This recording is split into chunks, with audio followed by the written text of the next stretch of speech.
ప్రతిపక్షాలని ఎదుర్కొనే ధైర్యం కానీ ప్రతిపక్షాల ప్రశ్నలకు సమాధానం ఇచ్చే తెగింపు కానీ తెగువ కానీ వారికి లేదు. అందుకే ఇది మొదటిసారి కాదు. గతంలో ఇట్లాగే ఒకరోజు చాలా గంభీరంగా సవాల్ చేశారు ముఖ్యమంత్రి గారు. మీరు ప్రెస్ క్లబ్కి రండి, తేల్చుకుందాం, ఎవరు రైతులకు ఏం చేశారో తెలుసుకుందాం రండి అని ఇదివరకు సవాల్ చేశారు. ఆ రోజు మేమందరం కూడా మరి గౌరవ ముఖ్యమంత్రి గారు పిలిచారు కదా, మేము కూడా పూర్తి వివరాలతో 10 ఏళ్లలో మేమేం చేశాము, మరి 2 ఏళ్లలో మీరేం చేస్తున్నారు రైతులకి చెప్తామని చెప్పి మేమందరం కూడా ముఖ్యమంత్రి గారి సవాల్ని స్వీకరించి ప్రెస్ క్లబ్ పోయాము. ఆ రోజు ముఖ్యమంత్రి గారు ముఖం చాటిస్తున్నారు, పారిపోయారు. ఇవాళ మరి వారి ఏమైనా మళ్ళీ తెలియదు కానీ అప్పుల విషయంలో ఈ రాష్ట్ర ప్రభుత్వం మరి ఎన్ని అప్పులు వారికి బీఆర్ఎస్ ప్రభుత్వం నుండి వచ్చినాయి, వాళ్ళు ఎంత చేసినారు, ఇవన్నీ చర్చిద్దాం, దమ్ముంటే రండి అంటూ మళ్ళీ ఒక్కసారి పేరు తీసుకుని ముఖ్యమంత్రి గారు నిన్నగాక మొన్న సవాల్ చేశారు.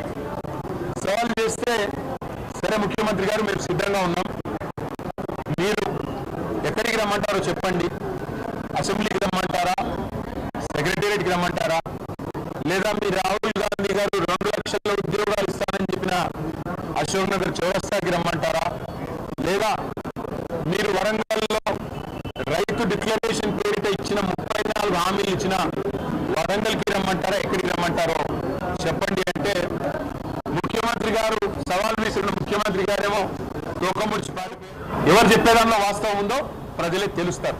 అంతేగాని ఈ చేతగాని డైలాగులు, మళ్ళీ చేతగాని సవాళ్లు విసిరి పారిపోవడం, దీనివల్ల ప్రజాక్షేత్రంలో మీ డొల్లతనం, ప్రజాక్షేత్రంలో మీ అసమర్థత, మీ అవినీతి మళ్ళొకసారి మీది మీరే చెప్పుకున్నట్టు అయిందని చెప్పి కూడా తెలియజేస్తూ ఇవాళ చాలామంది పిల్లలు, దాదాపు ఒక 100 మంది పిల్లలు అందరూ కూడా పోలీస్ కానిస్టేబుల్ ఉద్యోగాల కోసం ప్రిపేర్ అవుతున్న పిల్లలు గ్రామీణ ప్రాంతాల నుంచి, జిల్లాల నుంచి ఇక్కడికి వచ్చి దిల్సుఖ్ నగర్లో మరి వాళ్ళ తల్లిదండ్రి కష్టపడి నెలకొక 4-5 వేల రూపాయలు పంపిస్తే అందులో అవస్థలు పడుతూ పీజీ అకామిడేషన్లలో ఉంటూ, వర్కింగ్ విమెన్స్ హాస్టళ్లలో ఉంటూ, చుట్టాల ఇళ్లలో ఉంటూ అవస్థలు పడుతూ ప్రిపేర్ అవుతున్న పిల్లలు ఇవాళ తెలంగాణ భవన్కి వచ్చారు. వచ్చి వారందరూ చెప్పింది ఏమంటే, అన్న మీ ప్రభుత్వం ఉన్నప్పుడు ఆనాడు మీరు మొత్తం 9.5 ఏళ్లలో పోలీస్ నోటిఫికేషన్లు మీరు 46,600 ఉద్యోగాలకు మీరు పోలీస్ నోటిఫికేషన్లు ఇచ్చారు. 2016లో ఇచ్చినప్పుడు 9,281 పోస్టులకు ఇచ్చినారు. సబ్ ఇన్స్పెక్టర్లు 539 మందికి ఇచ్చారు. అట్లాగే 2018లో మళ్ళొక నోటిఫికేషన్లో 18,428 మందికి నోటిఫికేషన్లు ఇచ్చారు. దాంతోపాటు సబ్ ఇన్స్పెక్టర్లు 1,271 పోస్టులు ఇచ్చారు. మళ్ళీ 2022లో కూడా మీరు 16,614 ఉద్యోగాలకు నోటిఫికేషన్ ఇచ్చారు. సబ్ ఇన్స్పెక్టర్లు కూడా 554 మందికి ఇచ్చారు. అదే రేవంత్ రెడ్డి గారి ప్రభుత్వం మరి స్పష్టంగా వాళ్ళే చెప్పారు, నోటిఫికేషన్లు ఇంకా ఎన్ని ఖాళీలు ఉన్నాయి అంటే 17,000 ఖాళీలు ఉన్నాయి అని చెప్పి వారే స్పష్టంగా లిఖితపూర్వకంగా ఆర్టీఐలో తీసుకుంటే సమాచారం కూడా ఇచ్చారు. కానీ మరి పోస్టులు పిలిచే కాడికి వచ్చేసరికి మాత్రం ఇవాళ కేవలం 5,000 ఉద్యోగాలు పిలుస్తామంటున్నారు. మేమందరం ప్రిపేర్ అవుతున్నాం, ఏజ్ రిలాక్సేషన్ కోసం ఎదురు చూస్తున్నాం. రేవంత్ రెడ్డి గారే 32 కాదు 34 ఏళ్ళు అని చెప్పి మినహాయింపిస్తాను మాట ఇచ్చారు. ఇది ఆయన ట్విట్టర్లోనే రేవంత్ రెడ్డి గారు పెట్టింది. 56,000 ఉద్యోగాలు ఇస్తానని చెప్పి 56,000 కొలువులు భర్తీకి రెడీగా ఉన్నది ప్రభుత్వం అని రేవంత్ రెడ్డి గారు, అందులో 12,000 పోలీసు ఉద్యోగాలని ఆయనే చెప్పి ఆయన ట్విట్టర్ అకౌంట్లో పోస్ట్ చేసింది కూడా తీసుకొచ్చారు. తీసుకొని రావడంతో పాటు మీరు ఇందులో చెప్పిన మాట, మేము గతంలో కూడా భర్తీ చేశాం, భవిష్యత్తులో కూడా భర్తీ చేస్తామని కేసీఆర్ గారు ఆయన గవర్నమెంట్లో ఇచ్చిన నోటిఫికేషన్లు కూడా తన ఖాతాలో వేసుకొని ముఖ్యమంత్రి గారు మభ్యపెట్టే ప్రయత్నం చేస్తూ ఉన్నారు. ప్రియాంక గాంధీ గారు స్వయంగా వచ్చి జాబ్ క్యాలెండర్ అని చెప్పి యూత్ డిక్లరేషన్ అని చెప్పి మా అందరికీ కూడా మాటిచ్చారు. ఉద్యోగాలు వచ్చేంత వరకు నెలకు 4,000 నిరుద్యోగ భృతి ఇస్తామన్నారు.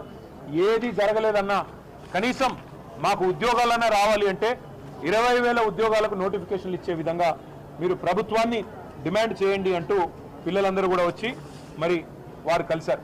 వారందరు చుట్టూ తిరిగారు. ఎమ్మెల్యేలు, డిప్యూటీ సీఎం, ఇగో డీజీపీని కూడా కలిశారు.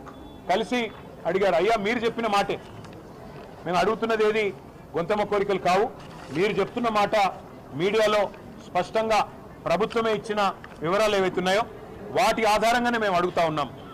మీరిచ్చిన యూత్ డిక్లరేషన్ ఆధారంగానే అడుగుతున్నాం. 2 లక్షల ఉద్యోగాలు మొదటి సంవత్సరంలో చేస్తా అన్నారు. సరే 2.5 సంవత్సరాలు అయిపోయింది, ఇప్పటి వరకు 12,000 ఉద్యోగాలు కూడా మీరు భర్తీ చేయలేదు. చేయకపోగా నిరుద్యోగ భృతి అన్న మాటను ఎక్కడో గంగలో ఎక్కడో ముంచేసినారు. 4,000 రూపాయలు ఒక్కొక్క నిరుద్యోగికి అన్నారు, ఒక్కరికి ఇవ్వలేదు. కనీసం మేము 4 ఏళ్లుగా శిక్షణ పొందుతున్నాం. మా తల్లి తండ్రి అవస్థలు పడి మమ్మల్ని హైదరాబాద్లో ఇక్కడ ఉంచి నెల నెల డబ్బులు పంపి మా కొడుకు లేదా మా కూతురు గవర్నమెంట్ ఉద్యోగం వస్తే ఒక సామాజిక భద్రత, సమాజంలో ఒక గౌరవం ఉంటుంది, భవిష్యత్తు బాగుంటుందన్న ఉద్దేశంతో మమ్మల్ని కష్టపడి చదివిస్తున్నారు.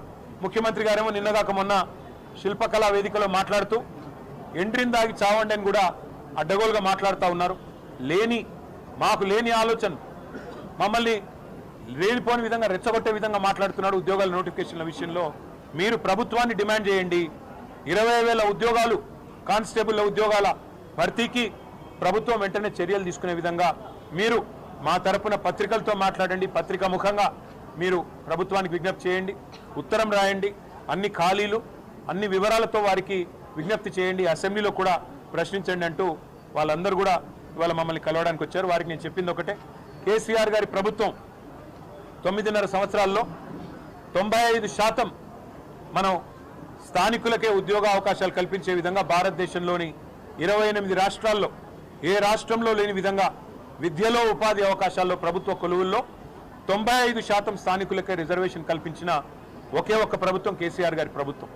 అట్లాగే 2,32,000 ఉద్యోగాలు, మధ్యలో 2 ఏళ్లు కరోనా వచ్చిన సంవత్సరంన్నర ఈ కొత్త జోనల్ వ్యవస్థ తేవడానికి 95% రిజర్వేషన్లు తేవడానికి ఇబ్బంది కలిగిన ఉన్న మిగతా 6 ఏళ్ల కాలంలో మరి 2,32,000 ఉద్యోగాల భర్తీకి నోటిఫికేషన్లు ఇచ్చింది కేసీఆర్ గారి ప్రభుత్వం. అందులో 1,60,000 ఉద్యోగాలు భర్తీ చేసింది కేసీఆర్ ప్రభుత్వం. దాదాపు 46,000 పైచిలకు పోలీసు ఉద్యోగాలు భర్తీ చేసింది కేసీఆర్ ప్రభుత్వం. మరి మీ కోరిక మేరకు వారిని రాష్ట్ర ప్రభుత్వాన్ని కూడా మేము తప్పకుండా అడుగుతాం. అడిగి మరి వారు దిగి వచ్చేదాకా మీతో మేము కూడా ఉంటాం. నన్ను వాళ్ళు దిల్సుఖ్ నగర్ కూడా రమ్మని ఆహ్వానించారు. అన్న మీరు రండి, మేమందరం దిల్సుఖ్ నగర్లో ఉన్నాము, మీరు రండి అంటే తప్పకుండా తొందరలో దిల్సుఖ్ నగర్ కూడా వచ్చి మిమ్మల్ని కలుసుకుంటానని చెప్పి ఆ పిల్లలకు మాటిచ్చాను. ఇవాళ వచ్చిన 100 మంది కాదు, అక్కడ వేలాది మంది ఉన్నారు. వారందరినీ కలుస్తాం. వారందరిలో కూడా ఒక ఆత్మవిశ్వాసాన్ని నింపే ప్రయత్నం, వారందరిలో కూడా ఈ రాష్ట్ర ప్రభుత్వం ఇచ్చిన దొంగ హామీలు, ఈ రాష్ట్ర ప్రభుత్వం చెప్తున్న దొంగ మాటలు, ఇవ్వని ఉద్యోగాలు ఇస్తున్నట్టుగా చేస్తున్న నటనలు, ఇవన్నీ కూడా బయట పెడతాం. ఈ చేతగాని అసమర్థ ప్రభుత్వం దిగిపోయేదాకా వారితో పాటు భుజం భుజం కలిపి ముందుకు నడుస్తామని చెప్పి మీకు తెలియజేస్తూ ఇప్పుడు కొంతమంది పిల్లలు కూడా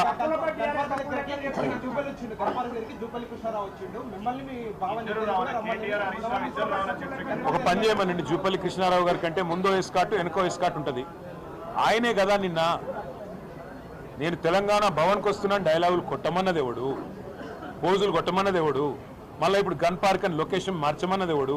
నువ్వు ఇప్పుడు కూడా చెప్తున్నా నేను. ఇప్పుడు కనుక మాకు ఆయన కంటే పోలీస్ ఎస్కాట్ పెట్టి పోలీసులు తీసుకుపోతారు. మరి మేము కాళ్ళు బయట పెట్టగానే మమ్మల్ని అరెస్ట్ చేస్తున్నారు. ఎవడు భయపడుతున్నాడు?